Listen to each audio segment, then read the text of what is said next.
Okay, Google, tell me about Mahindra United.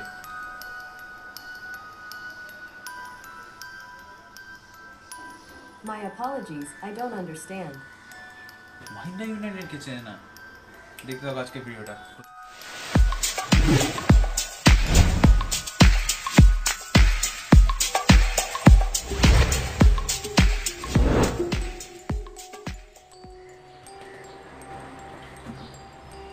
ফিরে এলাম ইন্ট্রোর পর। তো যেমনটা তোমরা বুঝতে পারলে যে এরকম অনেকের সাথেই হয়েছে, যে অনেকেই হয়তো যারা নতুন দেখছে তাদের সবার সাথেই এটা জানো যে অনেকগুলো ক্লাব এরকম ছিল যারা শুধু কলকাতা জায়ান্টকে একটা খুব কম্পিটিশন দিয়েছে এরকম নয়, পুরো ইন্ডিয়ান ফুটবলকেই মাতিয়ে রেখেছিল একটা টাইমে। এবং শুধু এখন আমরা যেমন ভাবি যে ইস্ট বেঙ্গল আর মোহনবাগান যখনই নামছে ময়দানে বা যে কোনো ট্রফিতে যে এটা দাবিদার হয়ে নামছে এবং অবশ্যই জিততে নামছে, তখনও নামতো। বাট কিছু কিছু ক্লাব এমন ছিল যারা কিন্তু এই বড় দুটো ক্লাবের রাতের ঘুম কেড়ে নিয়েছিল। তো আজকে তাদের নিয়ে শুরু করব।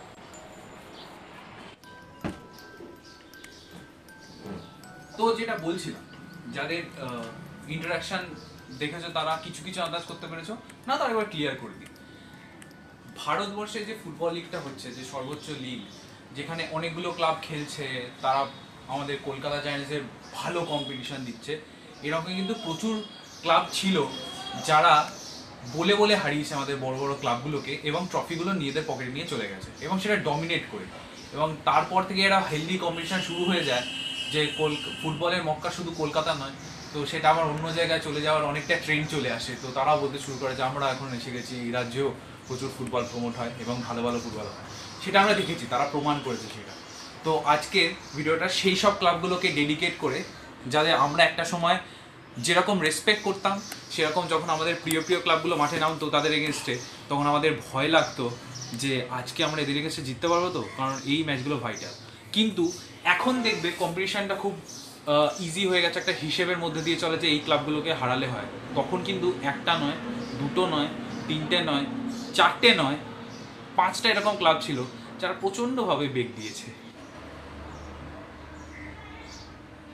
আমার তালিকার নাম্বার 5 সিদাদে দে গোয়া। আরে সিদাদে দে গোয়া মানে প্রথমে নাম ছিল এরকম, তারপর 1999-এ মালিকানা চেঞ্জ হওয়ায় নাম হয় স্পোর্টিং ক্লাব দে গোয়া। স্পোর্টিং ক্লাব দে গোয়া নাম সাথে কিছু মিল পাচ্ছ? নামটা যেটা মিল পাচ্ছ সেটা আমি বলে দিই, যেটা হচ্ছে স্পোর্টিং সিটি, যেটা অনেকটাই অনুপ্রাণিত ওদের ফুটবল স্ট্রাকচার, ওদের যে ট্র্যাডিশনগুলো রয়েছে সেগুলোর প্রতি অনেকটাই ইন্সপায়ার্ড বলতে পারি, তাই জন্য নামটা স্পোর্টিং ক্লাব দিয়ে গোয়া হয়। আর একটা সবচেয়ে বড় জিনিস যেটা তোমরা দেখতে পাবে যে ওদের যে ক্লাবের লোগোটা, সেটা দেখবে স্পোর্টিং সিটির সাথে কিন্তু অনেকটা মিল আছে। তো এই ক্লাবটাকে নিয়ে একটু শুরু করা যাক। 1999-এ যেমন বললাম সেই সময় ক্লাবটার শুরু ইনঅগ্রেটেড হলো। তো ক্লাবটার প্রথম বছর থেকেই বেশ ছাপ সারতে শুরু করে, গোয়া প্রফেশনাল লিগেও খেলেছে, দলটা এখনও খেলে। তো তারপর যেটা সবার ইন্ডিয়া পুরো ফুটবলে নজরে আসে সেটা হলো 2001-2 সাল, যখন ওরা দুর্দান্ত পারফরমেন্স করে ওরা ফেড কাপে। তো এই পর থেকে ওদের শুরু হয় জয়যাত্রা বলবো না, আমি বলবো যে এরপর থেকে ওদের শুরু হয় যে ওদের গোল্ডেন পিরিয়ডে আমি এটা বলতে পারি যে হয়তো ওরা ইন্ডিয়াতে কোনো ট্রফি সেরকম পায়নি ফুটবলের ক্ষেত্রে, রানার্স আপই হয়েছে ম্যাক্সিমাম টাইমে, কিন্তু কম্পিটিশান বা ওদের যে স্পোর্টিং স্পিরিট এটা কখনো কমে যায়নি। ফেডারেশন কাপের দুর্দান্ত পারফরমেন্সের পর 2003-4 সালে স্পোর্টিং ক্লাব দি গোয়া প্রথম তাদের ন্যাশনাল ফুটবল লিগে চান্স পায় এবং তাদের সেটাই প্রথমবার ন্যাশনাল ফুটবল লিগে তাদের খেলা সিজন। তো প্রথম সিজনে খুবই ভালো খেলেছে স্পোর্টিং ক্লাব দি গোয়া এবং বড় বড় ক্লাবদের যথেষ্ট বেগ দিয়েছে। সালটা 2004-5, যে সালে খুবই ঘটনাবহুল ছিল সেই সিজনটা স্পোর্টিং ক্লাব দি গোয়ার জন্য। সিজনটা খুবই ভালো খেলেছিল এবং ডেম্পোর সাথে প্লাস প্রায় ক্লোজ ছিল সেবারের চ্যাম্পিয়নশিপ জেতার জন্য, কিন্তু আনলাকিলি ওরা সেকেন্ড হয় সে বছরে। পেছনে একটা গল্প ছিল 2004-5-এ, আমি জানি না অনেকে জানো কিনা, আমিও হয়তো পরে জেনেছিলাম, যে একটা ভয়াবহ দুর্ঘটনা হয়, বাস অ্যাক্সিডেন্ট হয় স্পোর্টিং ক্লাব দ্য গোয়ার টিমের। তো সেখানে অনেকগুলো মেন প্লেয়ার ইনজিওর্ড হয়, 4 জন মেন প্লেয়ার দলের ইনজিওর্ড হয়। তো তারপর থেকে ফেডারেশনের পক্ষ থেকে আই লিগের শিডিউল একটু পিছিয়ে দেওয়া হয় 2 সপ্তাহ মতো, যাতে ওরা রিকভারি করতে পারে। স্বাভাবিক ওই 4 জন মেইন যে প্লেয়ার ছিল তাদের নাম এখনই বলছি না, তো সেটা তাদেরকে বাদ দিয়ে তাদের টিম ঘোষণা করতে হয় এবং সেই টিম নিয়ে তাদের খেলতে হয়। একটি মাত্র প্লেয়ার, আমি তার নাম এখনই বলবো যেহেতু সে প্রচণ্ড লোড নিয়েছিল সেই সিজনে, সেটা হলো ডুডু ওমাবেনি।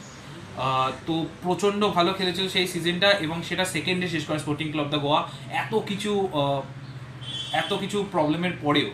আর সেখানে প্রায় 4টে বড় ক্লাবকে টপকে সেকেন্ড হওয়া, সেটাও কিন্তু কম কৃতিত্বের নয়। সেখানে 4টে ক্লাব মানে অবশ্যই 2টো কলকাতা জায়ান্ট এবং মহিন্দ্রা, এবং আরেকটা হলো Salgaocar. Sporting Club the Goa India যে টুর্নামেন্টগুলো মেন আমরা সেই সময় জেনে থাকি, যে national football league, federation cup, তখন একটা সুপার কাপ ছিল, তো সেইটাগুলো হয়তো ওদের ট্রফি কিছু ঘরে ঢোকেনি, বাট ওদের পারফরমেন্স নিয়ে কখনোই ছোট করা যাবে না সেই টিমটাকে। ওরা আই লিগের রানার্স আপ হয়েছে, যেটা ন্যাশনাল লিগ ছিল 2004-05-এ, তারপর ফেডারেশন কাপেও তারা রানার্স আপ হয় 2005, 2006 এবং 2013-14 সালে। তো এটাই মোটামুটি স্পোর্টিং ক্লাব দ্য গোয়া আমার মতে, আর আমার মতে 5। এবার আসছি আমার মতে 4 নম্বর টিমটাকে নিয়ে। 1956 সালগাওকার গ্রুপ অফ কোম্পানিজ কিনলো সালগাওকার ফুটবল ক্লাব, এবং শুরু হলো তাদের পদযাত্রা। তো শুরুটা যেমন করেছিলাম আমার মতে, যেটা আমি বললাম 5 নম্বর, যেটা গোয়া প্রিমিয়ার লিগের বা গোয়া প্রফেশনাল লিগ যেটা ওরা বলে, গোয়া প্রো লিগের 2017-18 চ্যাম্পিয়ন স্পোর্টিং ক্লাব দ্য গোয়াকে নিয়ে। তো এবার আমার মতে 4 নম্বর হলো সালগাওকার এফসি, যেটা কিনা প্রচণ্ড বড় ছাপ ফেলেছে ইন্ডিয়ান ফুটবল, যে পুরো হিস্ট্রি আছে সে ক্লাবগুলো তাদের মধ্যে একটা রিচ। এবার আমরা আস্তে আস্তে আসি সালগাওকার এফসির হিস্ট্রি নিয়ে, ওরা কি মানে নিজেদের ট্রফি ক্যাবিনেটে কি রেখেছে। তো শুরু করি। তো ফার্স্টে যেটা বলবো যে সালগাওকার এফসি কিন্তু প্রথম গোয়ার একটা ক্লাব যে প্রথম ন্যাশনাল ফুটবল লিগ যেতে, মানে গোয়া যতগুলো ক্লাব পার্টিসিপেট করেছে এখন সেগুলোর মধ্যে। তো প্রথম যে সালে ওরা ন্যাশনাল ফুটবল লিগ যেতে সেটা হচ্ছে 1998-1999। তো তারপরে আবার যেতে 2010-2011 সালে, তখন আই লিগ নাম হয়ে গেছে, তাই 2টো ন্যাশনাল ফুটবল লিগ আমরা যেটা বলি অল টোটাল সেটা ওরা পেয়েছে। তো এছাড়াও পেয়েছে ফেডারেশন কাপ পেয়েছিল 88-89 সাল, 2টো সাল পরপর পেয়েছে, তারপর 97 সালে পেয়েছে, আর 2011 সালেও পেয়েছে। তো 4টে ফেড কাপ। আর ইন্ডিয়ান সুপার কাপে ওরা পার্টিসিপেট করেছিল 1998-99, 2টো সুপার কাপ ওরা পেয়েছে। আর ডুরান্ড কাপেও জিতেছে 3বার, মানে 99 সাল, 2003 সাল, 2004 সাল। তো ট্রফি ক্যাবিনেটটা বেশ ভারী কিন্তু সালগাওকার এফসির। তো এটা দেখে বোঝা যাচ্ছে যে সালগাওকার এফসিরও কিন্তু ইন্ডিয়ান যে ফুটবল হিস্ট্রিটা আছে সেটা প্রচণ্ড রিচ, এবং তারা প্রচণ্ডভাবেই ভালোভাবে প্লেয়ার দেওয়া ছাড়াও অনেকভাবে কন্ট্রিবিউট করেছে ইন্ডিয়ান ফুটবলকে। কিন্তু তাও এই ক্লাবটা হারিয়ে গেছে আমি বলবো না, আমি বলবো এটা এআইএফ এর উদাসীনতা যে এই ক্লাবগুলোকে তারা রক্ষা করতে পারেনি। তো এগুলো নিয়ে আসবো, কিন্তু সেটা কনক্লুশনে দেখতে থাকো। আগে আমার 3 নম্বর ফেভারিট ক্লাবটা নিয়ে আসি, যারা আই লিগে খেললে হয়তো ভালো হতো। নাম্বার 3 যেটা হচ্ছে Jagatjit cotton and textile football FC. সেটা কি? আরে সেটা জানো না? সেটা হচ্ছে জেসিটি। এবার চেনা লাগলো তো। তো এটা একটা আমার one of the favourite club, যেটা আমার মনে হয় আমার লিস্টে 3 নম্বরে আছে। তো ছোট একটা হিস্ট্রি বলে দিই আগে এই ক্লাবটার। 1971 সালে ক্লাবটা তৈরি করা হয়। তো তারপর থেকে 3টে ডেকেড ওরা প্রায় বলতে গেলে খুব বেগ দিয়েছে কলকাতার 2টো জায়ান্টকে এবং ইন্ডিয়ান ফুটবলে যতগুলো ক্লাব আছে তাদের সবাইকে। মানে কলকাতার 2টো টিম ছাড়া যদি কেউ আইএফএ শিল্ড জিতে থাকে, কলকাতার বাইরে কোনো টিম, তো সেটাও কিন্তু হচ্ছে জেসিটি। এটা একটা বিশাল বড় ব্যাপার। এটা সবাই ফুটবল যারা জানে তাদের তো জানেই, আর তোমাদেরও জানিয়ে রাখলাম। কিন্তু যেটা মেন সেটা হচ্ছে যে ন্যাশনাল ফুটবল লিগ যখন শুরু হয় ফার্স্ট সিজনের চ্যাম্পিয়ন কিন্তু জেসিটি, যেটা 96-এ। তো এটা একটা বিশাল বড় ব্যাপার। কিন্তু ফার্স্ট সিজনে এরকম তখন কিন্তু অনেকগুলো বড় ক্লাব খেলতো, এবং অনেকগুলো ক্লাব নিয়ে তখন খেলা হতো। 96 সালে ন্যাশনাল ফুটবল লিগ তখন নাম ছিল। তো সেটার প্রথম চ্যাম্পিয়ন কিন্তু জেসিটি।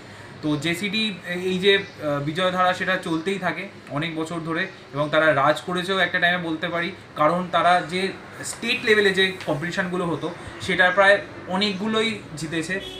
আর ছোটোখাটো যে কতগুলো টুর্নামেন্ট জিতেছে সেটা তো ইয়ত্তারই বাইরে, মানে আমরা অ্যাসেসও করতে পারবো না এতগুলো ট্রফি ওদের ক্যাবিনেটে রয়েছে।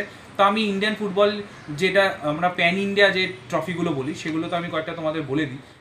তো যেটা ফার্স্টেই বলেছি ওটা আরও আরেকবার বলে দিই। ন্যাশনাল ফুটবল লিগ যেটা হয় 96-97 সিজনে, ফার্স্ট সিজন সেটা জেসিটি জেতে।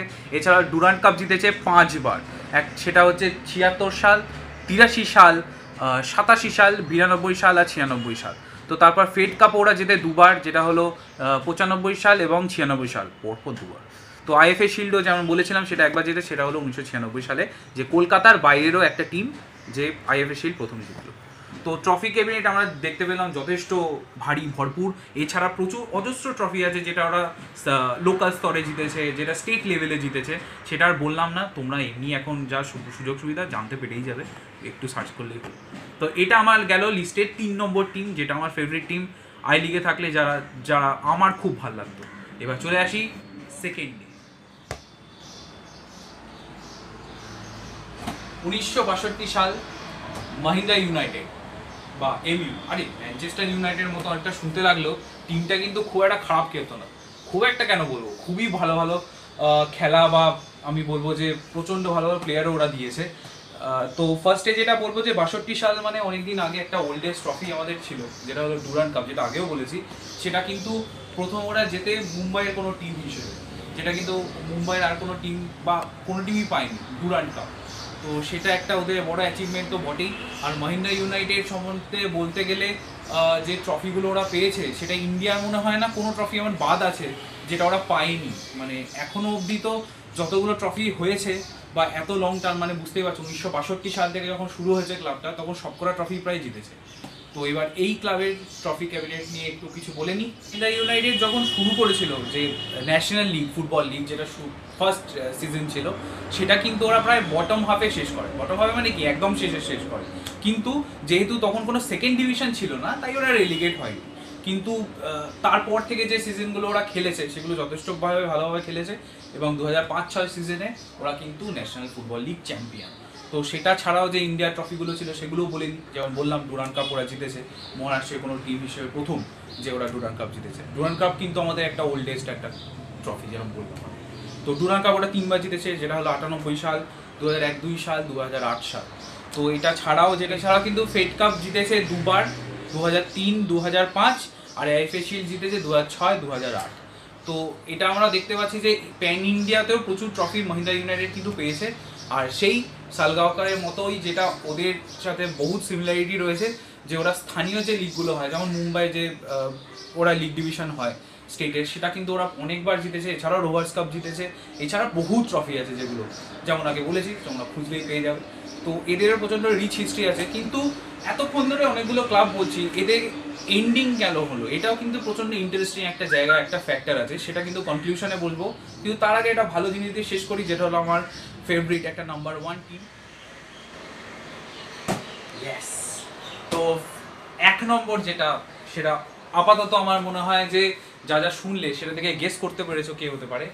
Yes, Dempo sporting club. আমার মনে হয় যে এই লিস্টের টপে ওর থাকা উচিত। এবার এটা নিয়ে কিছু বলি, ডেম্পো নিয়ে। ডেম্পো যেমন 1968-এ ফার্স্ট তৈরি হয় ক্লাবটা। তো বেশি দিন লাগেনি ফুটবল সার্কিটে নাম করতে। 72 সালে ওরা প্রথম গোয়ার যে লিগটা হয়, যে প্রিমিয়ার ডিভিশন লিগটা হয়, সেটা ওরা জেতে। কিন্তু প্যান ইন্ডিয়ার প্রথম যেটা ক্লাবটা জেতে 1975 সালে গোয়া, সেটা হলো রোভার্স কাপ। তো সেখান থেকেই ইন্ডিয়ান ফুটবল ওদের পথ চলা শুরু হলো। মানে পুরো ইন্ডিয়াতে একটা যে ফুট মার্ক যেটা রেখেছিল, সেটা এরপর থেকেই রাখতে শুরু করে। বড় বড় ক্লাবগুলোকে একটা ভালো হেলদি কম্পিটিশন দিতে শুরু করে।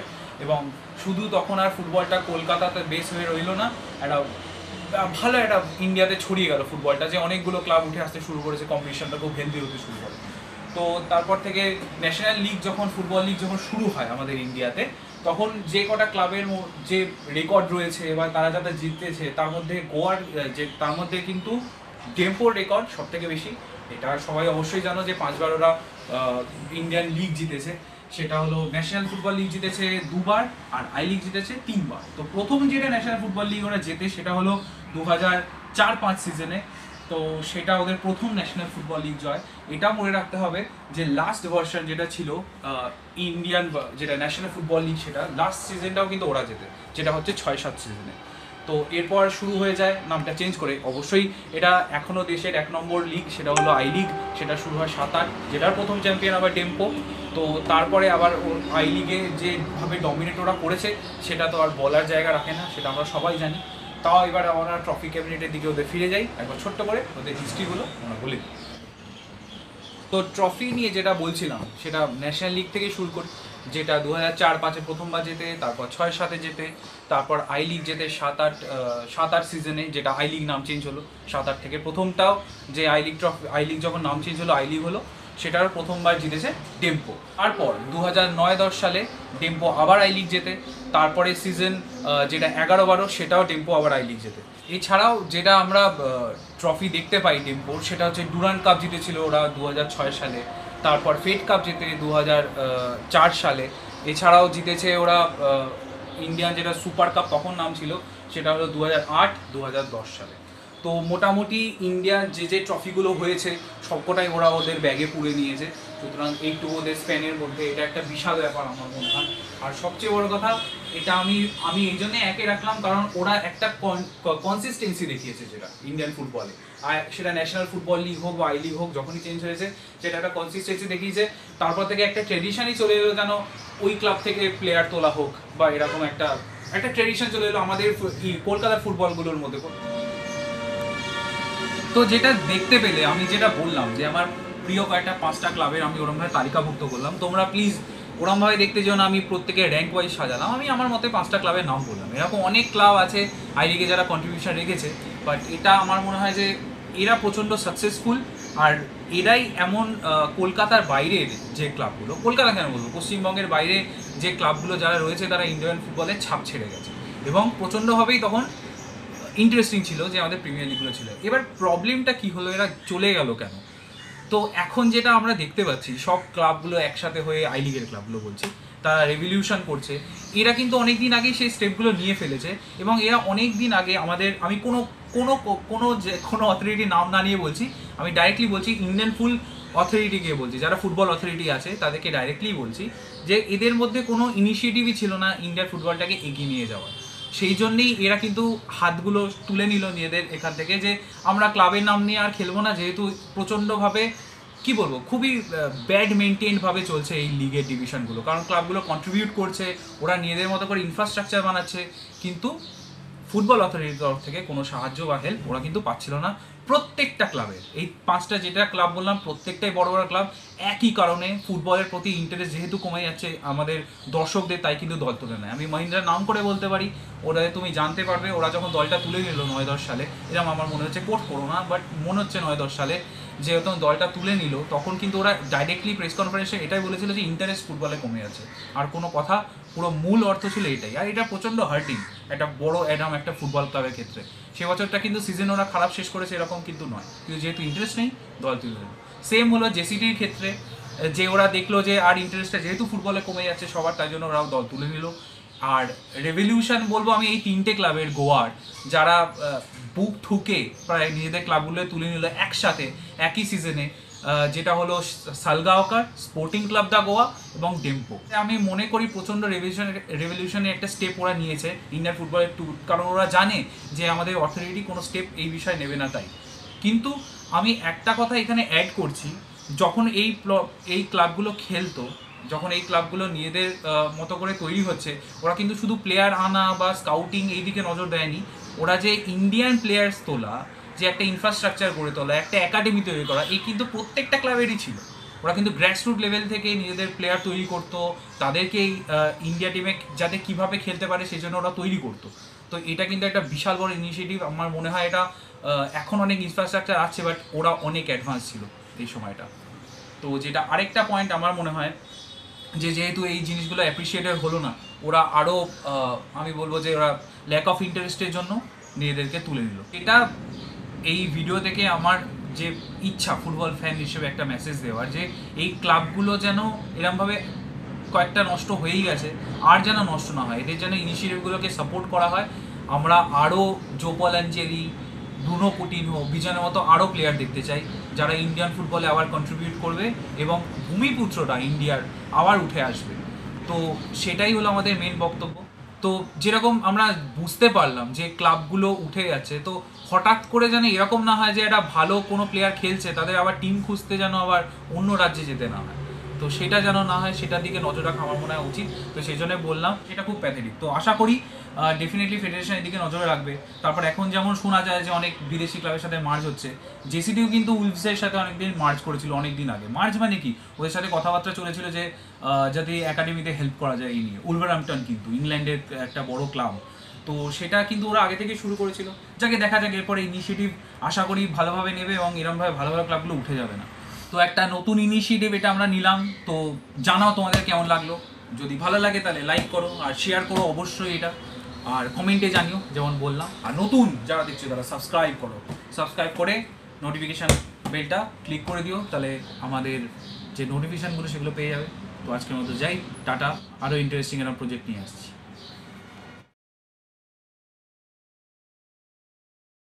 তাহলে লাইক করো, শেয়ার করো।